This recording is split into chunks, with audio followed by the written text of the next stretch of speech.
Assalamualaikum warahmatullahi wabarakatuh.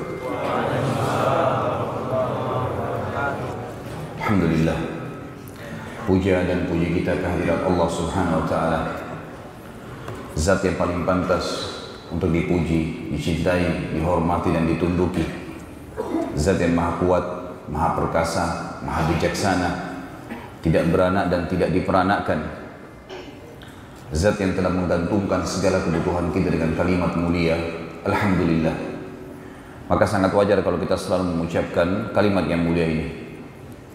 Juga kita panjatkan salam hormat kita kepada pemimpin seluruh anak Adam pada hari kiamat, manusia yang telah membawa kepada kita perintah dan larangan Sang Pencipta, sehingga kita tahu mana halal, mana haram, mana yang merupakan panduan hidup yang akhirnya membawa kita kepada kebahagiaan di dunia dan juga kehidupan abadi di surga pada hari kiamat nanti. Manusia yang telah diberikan salam hormat langsung oleh Sang Pencipta bersama malaikatnya, maka sangat wajar sebagai pengikut yang setia kalau kita selalu mengatakan dan mengucapkan salawat dan taslim kepada Nabi besar Muhammad sallallahu wa ala alihi wa sahbihi wasallam. Pada pertemuan kita yang kedua, saudaraku seiman ini, masalah materi sirah nabawiyah, kita sudah sampai tadi ke istilah atau cerita tentang masalah bagaimana terbentuknya kota Mekah dan adanya air Zam-Zam, serta sebelumnya sudah kita panjang lebar menceritakan tentang Nabiullah Ibrahim alaihi salatu wassalam. Dan kita sekarang melanjutkan kisah tentang kota Mekah. Ismail alaihissalam tumbuh besar di Mekah dan bergaul dengan suku Jurhum. Tadi yang saya bilang suku Jurhum adalah suku Arab yang keluar dari Yaman dan akhirnya membentuk komunitas di Mekah. Suku Jurhum ini, saudaraku seiman, berbahasa Arab. Maka secara otomatis Ismail alaihissalam juga menggunakan bahasa Arab. Sampai akhirnya Ismail dewasa, meranjak umur menikah, maka menikahlah Ismail alaihissalam dengan anak kepala suku Jurhum. Dan karena bahasa Arabnya Ismail alaihissalam dan menikahnya dengan anak kepala suku Jurhum, keluarlah tadi istilah yang saya bahasakan, istilah Arab musta'ribah, orang-orang Arab yang terarabkan. Berjalan waktu, tentu saya ringkaskan karena ceritanya panjang. Ibrahim alaihissalam mendapat perintah dari Sang Pencipta Allah untuk mengunjungi Mekah. Dan akhirnya beliau datang mengunjungi Mekah, bertemu dengan istrinya Hajar. Dan kisah yang saya ambil adalah kunjungan beliau pada saat Ismail alaihissalam sudah menikah. Pada saat sudah menemui Hajar, kemudian dia bertanya di mana Ismail. Kata Hajar, sudah menikah, ada rumahnya sendiri. Tunjukkan di mana rumahnya, kata Ibrahim alaihissalam. Ditunjukkanlah rumahnya. Pas tiba di sana, Ibrahim alaihissalam mengucapkan salam. Ternyata istrinya Ismail alaihissalam menjawab dari dalam. Kata Ibrahim setelah salam, di mana suamimu? Kata istrinya, lagi berburu. Dan Ismail alaihissalam sangat gemar berburu. Biasanya zaman dulu orang kalau berburu balik kembali 2 bulan, 3 bulan baru kembali. Kemudian kata Ibrahim alaihissalam, bagaimana kehidupan kalian? Istri Ismail dalam riwayat ini menyebutkan hal-hal yang kurang nyaman bagi Ibrahim alaihissalam karena seakan-akan tidak berterima kasih dengan Allah. Kehidupan kami susah, kehidupan kami begini, kehidupan kami begitu, semuanya keluhan. Setelah mendengar itu kata Ibrahim alaihissalam, kalau suamimu pulang, sampaikan ada seseorang yang datang bernama Ibrahim. Dan pada saat itu disebutkan dalam riwayat kalau istri Ismail belum tahu. Nah, Ibrahim alaihissalam hidup di Palestina. Dan sampaikan padanya pesan agar dia mengganti tiang pintu rumahnya. Baiklah. Ibrahim alaihissalam dalam riwayatnya dikatakan pulang ke rumahnya ketemu Hajar. Tunggu beberapa hari Ismail belum kembali lagi ke Palestina. Beberapa hari kemudian Ismail pulang menemui ibunya Hajar alaihi wassalatu wassalam. Kemudian dia pun pulang ke rumahnya. Lalu dia menanyakan kepada istrinya, apa ada orang yang datang? Kata istrinya ada. Siapa namanya? Seseorang yang bernama Ibrahim. Apa yang dia tanyakan? Apa yang engkau bicarakan dengannya? Dia menanyakan kehidupan kita. Lalu apa yang kau jelaskan? Ya, kehidupan kita susah. Tidak seperti orang kaya si fulan dan si fulan. Ada orang-orang dari Jurhum yang kaya, rumahnya bagus, lebih bagus di Mekah. Lalu kata Ismail AS, apa pesannya? Kata istrinya, pesannya agar engkau mengganti tiang pintu rumahmu. Kata Ismail, kalau begitu, bungkuslah pakaianmu, aku sudah menceraikanmu. Karena yang datang itu adalah ayahku Ibrahim, seorang Nabi Allah. Dan perintah untuk mengganti tiang pintu artinya aku disuruh menceraikanmu. Makanya sampai keluar istilah bagi orang-orang Arab, kalau dia mau mengucapkan kalimat santun agar istri diceraikan, maka dia mengatakan, aku akan mengganti tiang pintu rumahku. Di sini ada akhwat datang hadir ya. Jadi kalau antum menggunakan ini berarti sudah ketahuan. Beberapa waktu kemudian dalam riwayat lagi yang lain disebutkan Ibrahim alaihissalam datang lagi. Kedua kali, tapi entah jedah waktunya berapa tahun tidak tahu. Datang lagi sekali, ketemu dengan Hajar alaihissalam. Kemudian setelah ketemu Ismail lagi keluar. Baik, saya mau datang ke rumahnya, berikan salam. Ternyata sudah wanita lain sekarang. Ismail alaihissalam sudah menikah dengan wanita lain dari Jurhum. Lalu Ibrahim bertanya alaihissalam, di mana suamimu? Lagi pergi berburu. Bagaimana kehidupan kalian? Alhamdulillah, kehidupan kami cukup. Orang ini mukminah.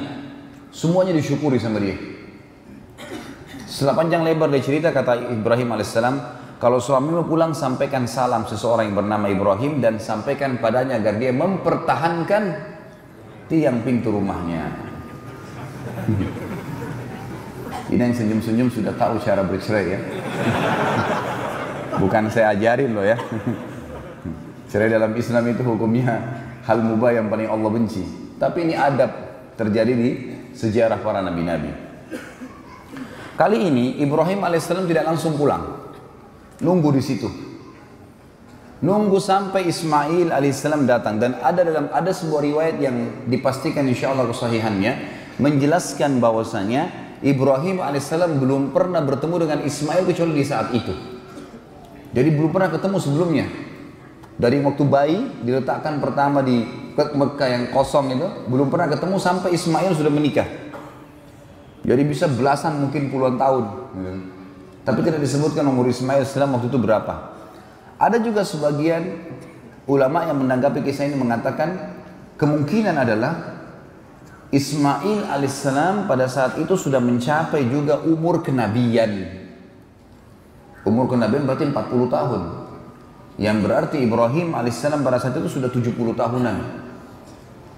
Karena sudah hampir 80-an sekian ya. Maka ini sebuah pernyataan tentunya, tapi apapun itu yang jelas disampaikan kalau Ismail alaihissalam bertemu dengan Ibrahim.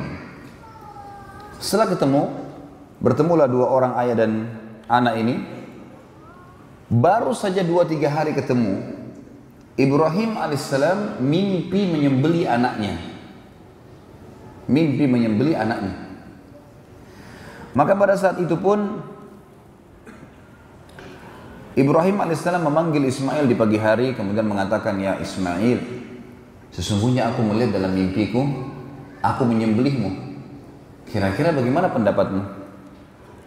Ada sebagian orang yang mengatakan, di sini Ismail masih anak-anak, masih di bawah 10 tahun, masih di bawah 15 tahun.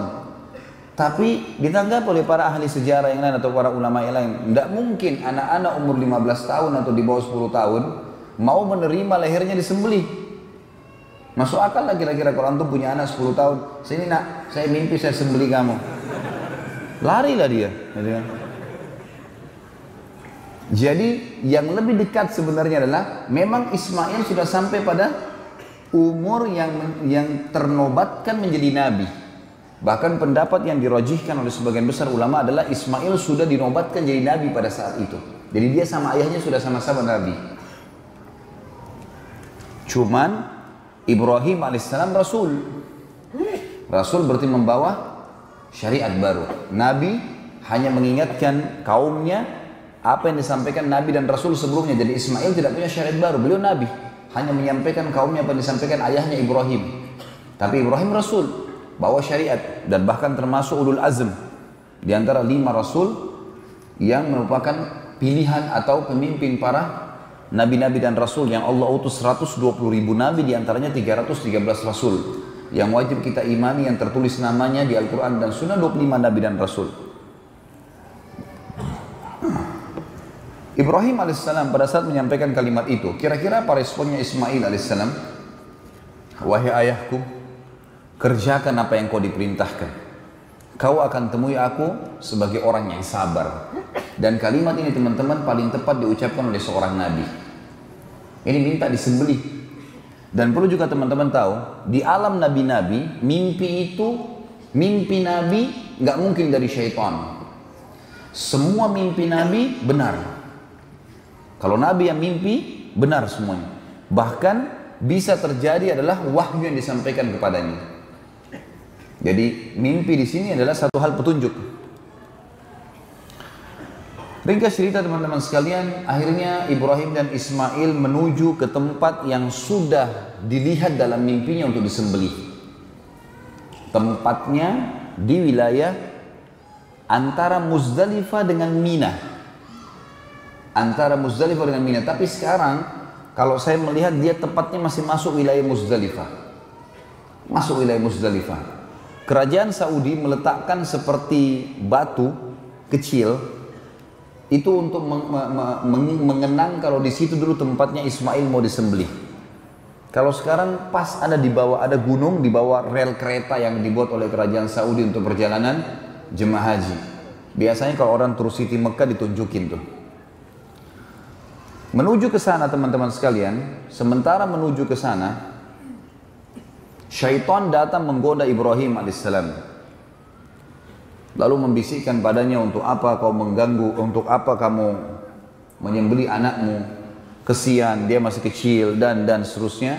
Oleh Ibrahim alaihissalam diambil batu, kerikil kecil, dilempari sambil membaca Bismillahi Allahu Akbar. Bismillahi Allahu Akbar 7 kali. Dilempar, syaitannya pergi. Berjalan sedikit, kurang lebih 10-20 meter, datang lagi syaitan yang sama menggoda. Ibrahim alaihissalam melempar lagi dengan kerikil kecil 7 Bismillahi Allahu Akbar. Hilang lagi syaitannya. Sampai yang ketiga kali, batu yang 7 kali yang ketiga dilempar dengan Bismillahi Allahu Akbar, lalu syaitannya hilang. Lalu Ibrahim alaihissalam meletakkan Ismail di atas sebuah batu di sebuah bukit kecil tadi. Setelah diletakkan, dan Allah Azza wa Jalla, Allah yang maha tinggi dan maha mulia, telah menceritakan kepada kita dalam Al-Quran yang akan saya bacakan nanti ayatnya, bagaimana pada saat itu Ismail dan Ibrahim dibiarkan oleh Allah yang maha tinggi dan maha pemurah, diuji keikhlasannya, dibiarkan melakukan sampai titik terakhir. Sampai dalam ayat nanti kita akan baca, pada saat keduanya sudah pasrah, betul-betul Ismail sudah menyerahkan lehernya, dan Ibrahim sudah mengangkat pedang dan mengayunkan pedangnya, memang sudah betul-betul akan disembelih. Pada saat itulah Jibril alaihissalam menahan pedang Ibrahim alaihissalam. Dan Allah berfirman padanya, hai Ibrahim, kau telah mempercayai mimpi, dan sungguh kami akan menggantikan anakmu itu dengan sembelihan domba yang besar. Sebelum saya lanjutkan, saya akan baca dalilnya surah As-Saffat yang menceritakan masalah apa tadi saya sampaikan. Surah As-Saffat, surah nomor 37, ayat 102 sampai 111. 102 sampai 111 surah As-Saffat, surah nomor 37. A'udzu billahi minasyaitonir rajim. Falamma balaga ma'ahu as-sa'ya qala ya bunayya inni ara fil manami anni azbahuka fanzur madza tara. Qala ya abati if'al ma tu'mar satajiduni insyaallahu minas sabirin. Falamma aslama wa tallahu lil jabin wa nadainahu ayya Ibrahim qad saddaqta ar-ru'ya inna kadzalika najzil muhsinin inna hadza lahuwal bala'ul mubin wa fadainahu bidzibhin 'adzim wa tarakna 'alaihi fil akhirin salamun 'ala Ibrahim kadzalika najzil muhsinin innahu min ibadinal mu'minin. Maka tak kala anak itu sampai pada umur sanggup, terjemahan bahasa Indonesia kita begitu di Quran. Di sini makna yang lain tadi saya bilang, pendapat ulama adalah sudah sampai pada umur kenabian. Dan umumnya Nabi diutus berapa? 40 tahun. Baik. Berusahalah bersama-sama Ibrahim. Mulailah bergerak dengan ayahnya. Ibrahim berkata, "Hai anakku, sesungguhnya aku melihat dalam mimpi bahwa aku menyembelihmu. Maka coba fikirkan apa pendapatmu. Bagaimana kira-kira menurut kamu?" Ia menjawab, Ismail alaihissalam, "Hai ayahku." Dan di sini menggunakan kalimat abati. Ya abati. Saya pribadi menggunakan itu buat anak-anak saya. Mereka saya suruh panggil abati karena memang kalimat ini sebenarnya kalimat dalam bahasa Arab yang paling santun untuk memanggil ayah. Artinya itu apa? Ayahku sayang. Kan kita banyak di Indonesia abi ya, atau yang lainnya. Boleh-boleh saja. Ada yang memanggil abu ya, ada yang memanggil aba dan seterusnya. Ini semua adalah hal-hal yang tidak ada masalah, mubah. Tetapi di sini di Al-Quran disebutkan ya abatif al-ma'tu'mar. Wahai abati, wahai ayahku yang tercinta, kerjakanlah apa yang sedang engkau diperintahkan. Insya Allah engkau akan mendapatiku termasuk orang-orang yang sabar. Enggak ada anak 10 tahun bisa ngomong ini. Tak kala keduanya telah berserah diri dan Ibrahim membaringkan anaknya atas pelipisnya, nyatalah kesabaran keduanya. Tadi saya bilang, waktu Ibrahim alaihissalam sudah letakkan Ismail sudah tutup matanya, sudah pasrahkan lehernya, Ibrahim alaihissalam sudah mengangkat pedang dan diayunkan, udah dua-duanya pasrah. Ini makna daripada tafsir falamma aslama, pada saat keduanya sudah menyerahkan diri, udah pasrah, watallahu lil jabin, sudah diletakkan di batu, sudah diangkat lehernya, pedangnya sudah diarahkan. Wa nadainahu ayya Ibrahim, pada saat itulah kami panggil dia, maksudnya Jibril alaihissalam memanggilnya. Tadi riwayat menjelaskan pedang Ibrahim dipegang oleh Jibril alaihissalam, ditahan, kemudian dikatakan, "Hai Ibrahim, sesungguhnya kamu telah membenarkan mimpi itu. Sesungguhnya demikianlah kami memberi balasan kepada orang-orang yang berbuat baik." Ya. Ini benar-benar suatu ujian yang nyata, dan kami tebus anak itu Ismail dengan seekor sembelihan yang besar. Kami abadikan untuk Ibrahim pujian yang baik di kalangan orang-orang yang datang kemudian. Dan makna daripada kami abadikan untuk Ibrahim pujian yang baik di kalangan orang-orang yang datang kemudian, apa yang dimaksud teman-teman sekalian? Perilaku Ibrahim alaihissalam akan menyembelih anaknya karena Allah, dan Allah ganti ketulusan itu dengan domba, jadilah sebuah hukum kurban. Dan yang kita tahu tiap tahun kita rayakan Idul Adha, Idul Kurban.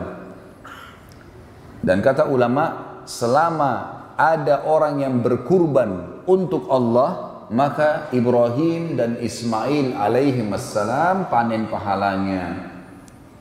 Hampir sama dengan kasus tadi Hajar, bagaimana panen pahala. Nah di sini Ibrahim alaihissalam dan Ismail dapat pahalanya. Ini yang dimaksud ada pujian. Ya. Allah mengatakan, dan kami abadikan untuk Ibrahim pujian yang baik. Maksudnya karena perbuatannya itu dikenang, dijadikan syariat, dan dia akan panen pahalanya. Dan setiap orang sembelih di Idul Adha, orang ingat kisahnya Ibrahim dan Ismail alaihimussalam. Juga masuk dalam masalah ini adalah pujian yang baik. Kalau Ibrahim alaihissalam adalah seseorang dengan keimanannya sangat yakin dan percaya dengan janji Allah, tidak ada keraguan sedikit pun. Dan ini contoh keikhlasan dalam beramal. Ini juga berarti pujian. Setiap kali orang-orang yang beriman atau para dai, mubalik yang faham tentang kisah ini, maka mereka akan mengangkat kisah Ibrahim AS bagaimana tentang keyakinannya kepada Sang Pencipta Allah. Ini juga termasuk pujian yang baik. Masuk dalam pujian yang baik teman-teman sekalian adalah perilaku Ibrahim AS pada saat melempar syaitan 3 kali. Ada hukum dalam haji jumrah. Melontar di 3 titik yang biasa kita kenal dengan jumrah sughra, jumrah wusta, dan jumrah aqabah atau kubra. Semua jemaah haji diharuskan, teman-teman sekalian, diwajibkan untuk jumrah, melontar 7 batu kecil di 3 titik yang Ibrahim alaihissalam melempar, dan menjadi sebuah bagian daripada ibadah. Kata ulama, setiap orang melempar batu jumrah, satunya 1 pahala buat Ibrahim alaihissalam. Sementara semua jemaah haji melempar minimal 21. 7 minimal. Di hari pertama, tanggal 10 Zulhijjah hari Idul Adha, mereka melontar jumrah kubra atau aqabah. 7 kali, 7 batu. Berapa jumlah jemaah haji? Jemaah haji rata-rata 3 juta. Kalau 3 juta kali 7, gitu kan? Itu bisa 21 juta. Pahala ini. Hari ke-11, tanggal 11, 12, 13 yang dikenal dengan hari tasyrik, jemaah haji melempar kecil sedang besar 21 batu dikali 3 juta orang. Itu sudah luar biasa pahala, berjuta-juta pahala didapatkan. Seperti itulah. Dan ini masuk dalam makna terjemahan atau tafsir dari firman Allah ayat 108 tadi, dan kami abadikan buat Ibrahim pujian yang baik di kalangan orang-orang yang datang kemudian. Dan Ibrahim akan diberikan kesejahteraan yang dilimpahkan padanya. Demikianlah kami memberi balasan kepada orang-orang yang berbuat baik, sesungguhnya ia termasuk hamba-hamba kami yang beriman. Setelah kejadian itu, Ibrahim dan Ismail AS balik membawa domba itu, kemudian menyembelihnya, dan menjadi sebuah informasi di Mekah kalau Ibrahim Ismail AS tidak jadi disembelih, dan ada perintah dari Allah untuk menyembelih domba ini. Maka semua orang-orang yang beriman pada saat itu dianjurkan untuk menyembelih. Datang perintah Allah yang maha pemurah dan maha tinggi setelah itu untuk membangun Ka'bah. Proses membangun Ka'bah. Allah yang maha pemurah dan maha tinggi memerintahkan Ibrahim alaihissalam untuk membangun Ka'bah di pondasi dasarnya, namanya Bakkah. Maka Ibrahim alaihissalam pun mengajak Ismail dan berdua, tidak ada yang bantu. Sama dengan tadi kasus waktu mau disembeli, orang-orang Mekah sudah tahu, tapi Ibrahim alaihissalam mengatakan ini perintah Allah buat kami. Membangun Ka'bah pun riwayat yang paling kuat adalah tanpa ada yang bantu kecuali mereka berdua. Karena nanti kita lihat ada doanya mereka berdua mengatakan Rabbana, ya, taqabbal minna dan seterusnya. Ini pernyataan yang dikatakan Ibrahim dan Ismail berdua. Dibangunlah Ka'bah pada saat itu dengan bangunan sangat sederhana. Zaman itu cuma tanah liat biasa, dikasih air, kemudian dicetak, gitu kan, dikeringkan, lalu kemudian disusun satu sama yang lain. Setiap kali Ibrahim alaihissalam selesai mengatur, karena dari tanah semennya pun kalau kayak kita sekarang, semen itu adalah dari tanah yang dibasahin untuk menyatukan satu sama yang lain, gitu kan. Tidak ada sesuatu yang bisa dilakukan lebih daripada itu pada saat itu tentunya. Maka Ibrahim alaihissalam setiap kali sudah menyusun beberapa tinggi, beliau mundur ke belakang, kemudian melihat ke arah Ka'bah. Sudah stabil belum bangunannya nih? Beliau naik ke sebuah tempat agak tinggi sedikit supaya bisa kelihatan. Jadi matanya di tempat itu bisa menjangkau bangunan Ka'bah sudah rata atau belum gitu. Tempat ini yang sering diinjak Ibrahim di titik yang sama untuk melihat Ka'bah, diabadikan telapak kakinya, dikenal dengan Maqam Ibrahim. Nanti kan kita bacakan ayatnya, gitu kan. Setelah selesai pembangunan Ka'bah tersebut, bangunan sudah selesai.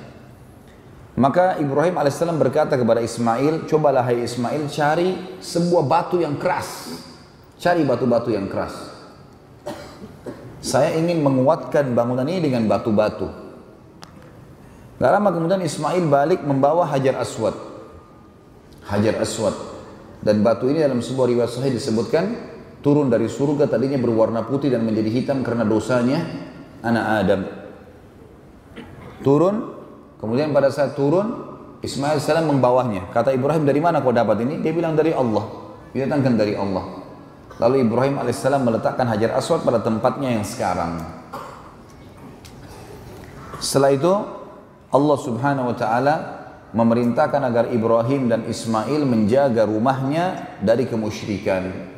dan diajarkan tata cara tawaf di sekitar Ka'bah yang dimulai dari Hajar Aswad dan mencium Hajar Aswad sebagaimana sudah sekarang menjadi bagian daripada rukun haji dan umrah, tawaf itu sendiri, dan disunnahkan untuk mencium Hajar Aswad dan sholat di belakang makam Ibrahim. Allah kekalkan semua perbuatan Ibrahim alaihissalam.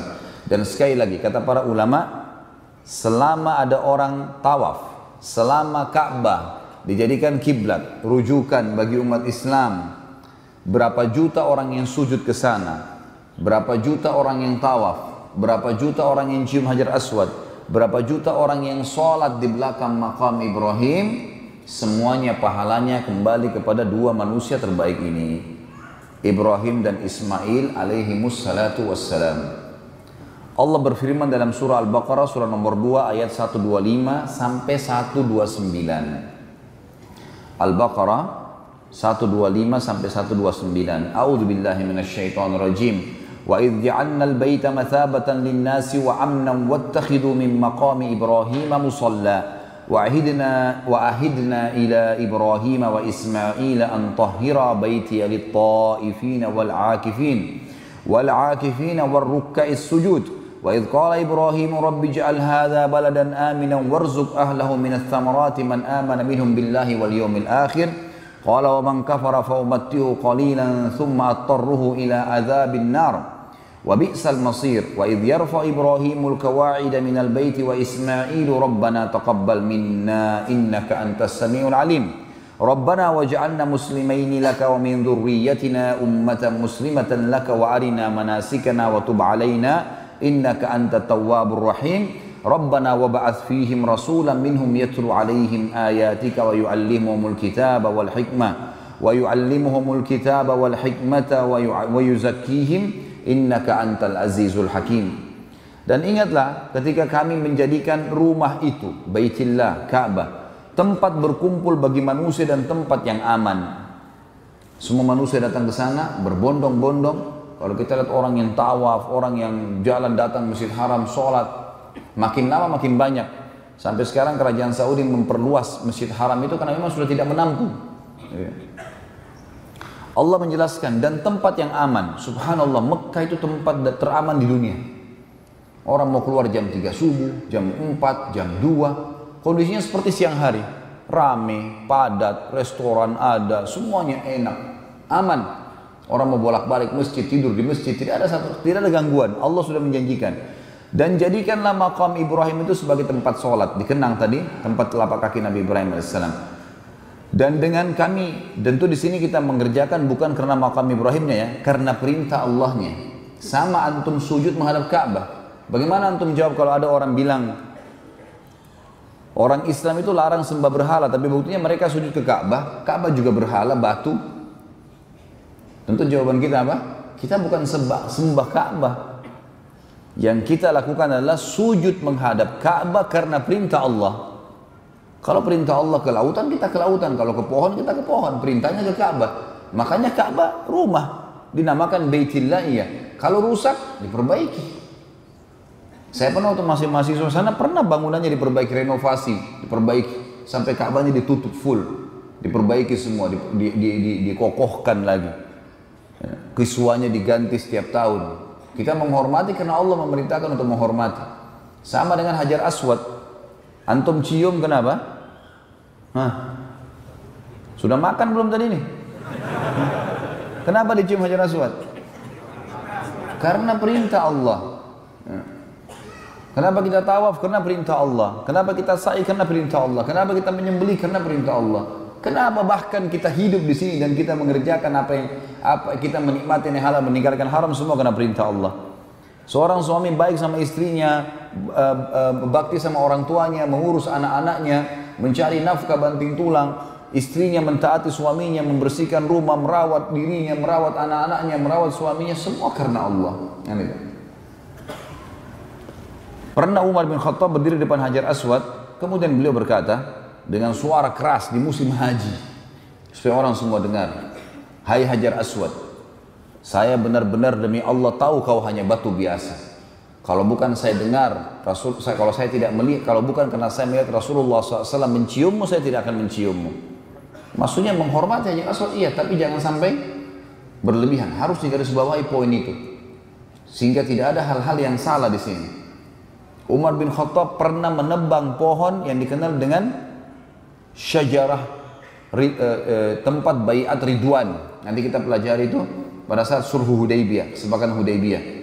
Ada pohon di situ, Nabi SAW pernah membaiat 1398 sahabat. Sebenarnya jumlah mereka 1400. Sama Nabi satu orang munafik ikut, tidak mau membaiat Nabi SAW. 1368 yang membaiat. Lalu Nabi SAW menjamin semua ashabus syajarah yang membaiat Nabi di bawah pohon, gitu kan? Dikenal dengan baiat Ridwan, itu pasti masuk surga.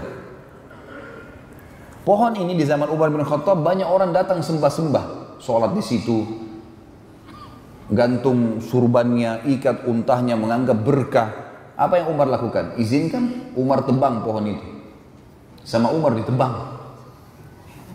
Karena ini pohon, setelah baiat pun Nabi SAW tidak pernah satu kali pun datang ke sana, tidak pernah suruh hormati pohon itu, tidak pernah juga ya, mengunjunginya secara khusus. Nggak ada. Sama dengan Gua Hira, sama dengan ya, Jabal Nur itu kemudian Jabal Thur, tempatnya Nabi SAW sembunyi. Satu kali saja setelah hijrah ke Madinah, setelah menerima wahyu Iqra bismi rabbikal ladzi khalaq ini, setelah itu Nabi SAW tidak pernah ke Gua Hira, tidak pernah datang secara khusus ke gunung Jabal Nur seperti banyak sekarang jemaah haji yang melakukan, sengaja naik jauh-jauh sampai ada yang jatuh meninggal. Padahal Nabi SAW tidak pernah naik lagi ke situ. Tidak pernah sama sekali, tidak pernah instruksikan, tidak pernah suruh sahabat. Padahal pembebasan kota Mekah terjadi sekali saja pada saat ya, kejadian wahyu maksudnya ya, pada saat turunnya Iqra bismi rabbikal ladzi khalaq. Misalnya di atas ada orang gambar-gambar, tulis, taruh sejadah gitu. Sama juga di tempat-tempat lain. Ini kadang-kadang karena kesalahpahaman saja. Semestinya tidak dilakukan. Lakukanlah seperti apa yang baginda Nabi SAW perintahkan. Baik.